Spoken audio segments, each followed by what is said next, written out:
Sa Laoag City sa Ilocos Norte, unang mga ngampanya ang pambato ng administrasyon sa pagkasenador. Para sa update sa kick-off rally ng Alyansa ng Bagong Pilipinas, magbabalita live si Mobile Journal, Merrimon Reyes. Merrimon, kompleto ba sila dyan at sasamahan ba sila ni Pangulong Bongbong Marcos?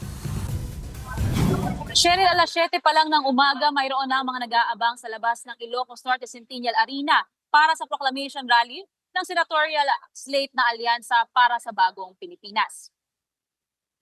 Nagmula sa iba't ibang parte ng norte tulad ng Isabela, Pagudpud at Laoag ang mga dumadalong supporters ng alyansa.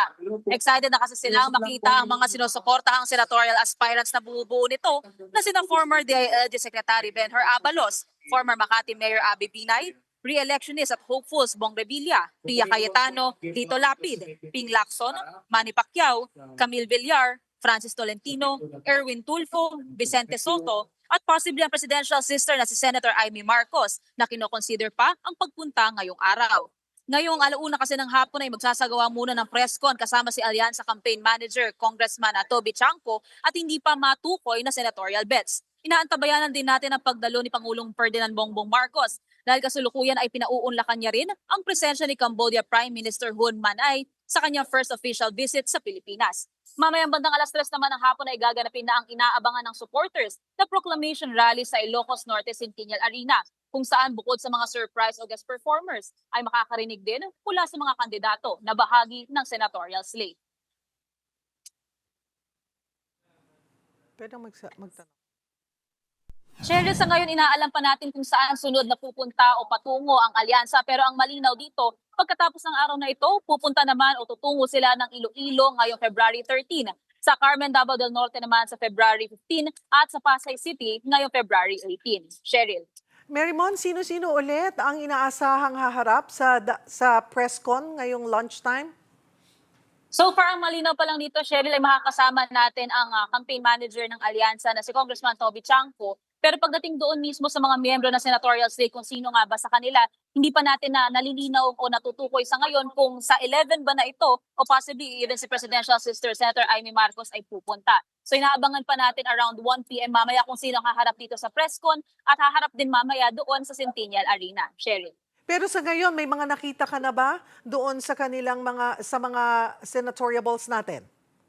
So far, Cheryl, wala pa. Ang pinaka nakikita pa lang natin mula nung iniwan natin ang Centennial Arena ay yung dami na ng mga supporters na umaga pa lang, alas 7 pa lang ay pumila na at nag-aabang na raw sila para makapwesto na mas malapit sa stage. Sa labas din ng Centennial Arena, meron din parang satellite na stage kasi inaasahan nga nila na pagkatapos ito o throughout the day ng kanilang proclamation rally ay posibleng umabot sa labas yung dami ng mga tao. So nagkaroon sila o nag-set up din sila doon ng satellite stage para ngayong araw na ito. Cheryl. So itong venue, gaano karaming tao ang pwedeng magkasya dyan?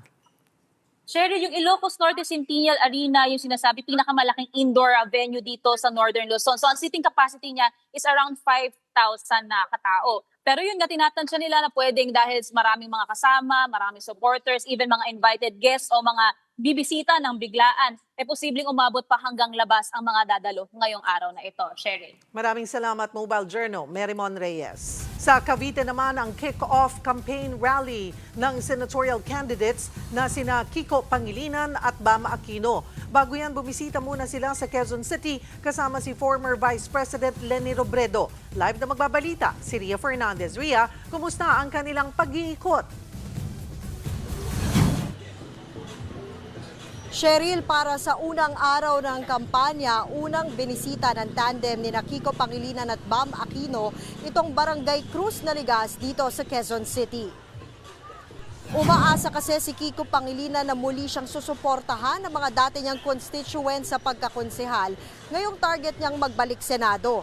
Nasa 15 to 16 ang ranking ni Kiko sa pinakahuling Pulse Asia Senatorial Survey, habang 15 to 18 si Bam Aquino. Kaya kasama ang may bahay ni Bam at celebrity na si Marjorie Barreto, nagbahay-bahay, nakipag-usap at nabigay ng mga flyer at kalendaryo sa mga residente si Kiko, bit-bit ang pangakong murang pagkain at iba pang plataporma.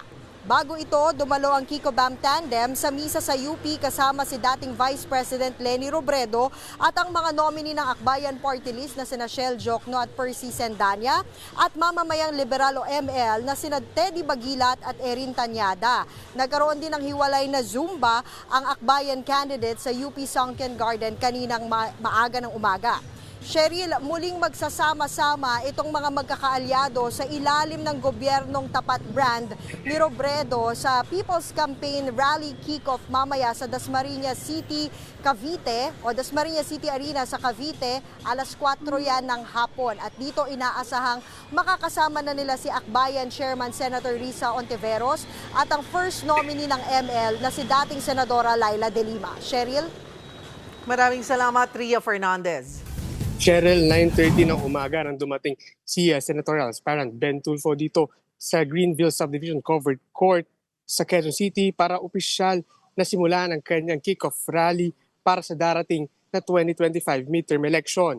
Sa kanyang pagpasok pa lang sa venue, sinalubong siya ng mga malalakas na hiyawan at palakpakan mula sa kanyang mga taga-suporta.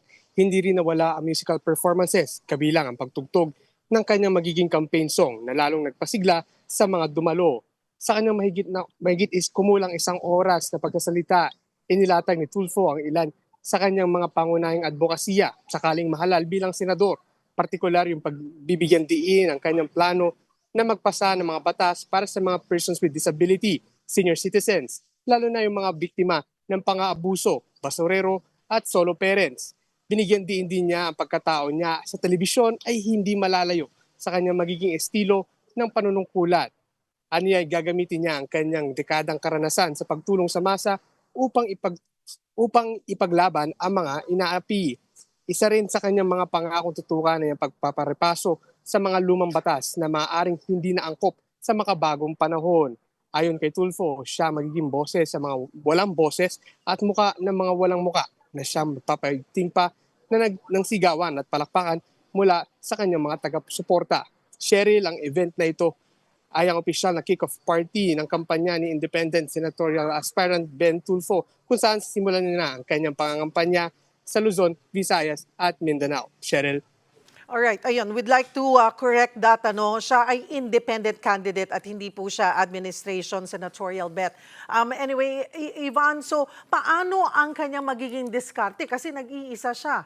May nasabi din ba siya kung anong ibinigay na siguro advice sa kanya ng kanyang kapatid na si Senator Tulfo na independent din nung tumakbo, nung nakaraang eleksyon?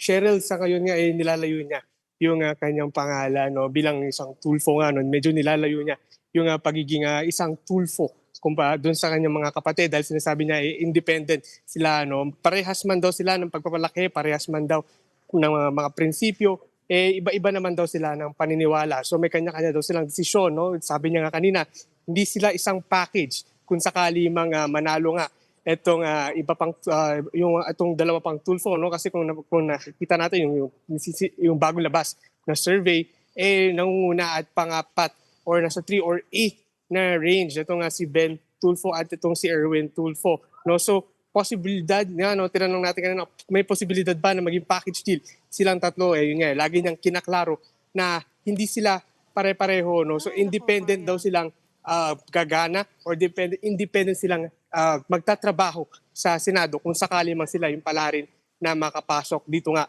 sa Magic 12. Cheryl. Maraming salamat, Mobile Journal, Ivan Tarinque.